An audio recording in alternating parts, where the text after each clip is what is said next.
parece lóxico, non, que a entrega dos premios María Casares sexan nesta cidade pola vinculación que ten a propia actriz María Casares,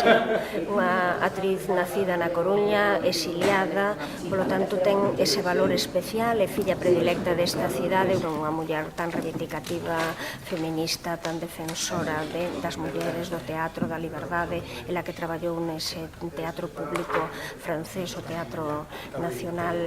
Popular de Francia, e que tivo unha importancia fundamental, era verdadeiramente un mito na escena francesa, polo tanto é lóxico que esa cidade da Coruña a que entrega eses premios que levan o seu nome. Os premios recollen, pois, os espectáculos, os directores, os actores, escenógrafos, iluminadores, maquilladores, figurinistas, traductores, escritores. E imos ter sorpresas e innovacións que van permitir realmente que se pueda percibir e disfrutar esta gran festa do teatro galego. Vais a transmitir pola televisión, a entrada é por invitación. A verdade é que dentro do mundo do teatro ela sí que foi de algún xeito mestra para moita da xente que hoxe se dedica ao teatro, pero a nivel social non é suficientemente coñecida. Neste momento eu sei de mulleres que están a facer traballos de investigacións, de escritores que están a facer traballos de investigación, que nos estamos apoiando, por canto, na Casa e Museo Casares Quiroga tamén queremos que aí teña un espacio propio María Casares, non? Hai outros sectores que recoñecen a aportación que o teatro galego fixo á cultura e a normalización da lingua deste país nun momento en que en Galicia pois pouca xente se comprometía dunha maneira profesional, digamos, a respetar e pular a lingua, pois a xente profesional de teatro asumiu desde o principio que esa era a súa lingua e que non iba a optar por outra. Ás veces, pois, na conciencia da xente, pois, non tendo claro todo o sudor, as lágrimas e o traballo que hai para sacar un espectáculo adiante, pero mellor que sea así e que a xente vexa,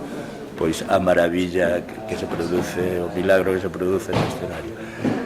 E eso non quita que nos preocupemos tamén por defender o noso traballo, defender a súa dignidade e defender que haxa medios que o fagan posible, porque nos entendemos que o teatro como unha arte minoritaria,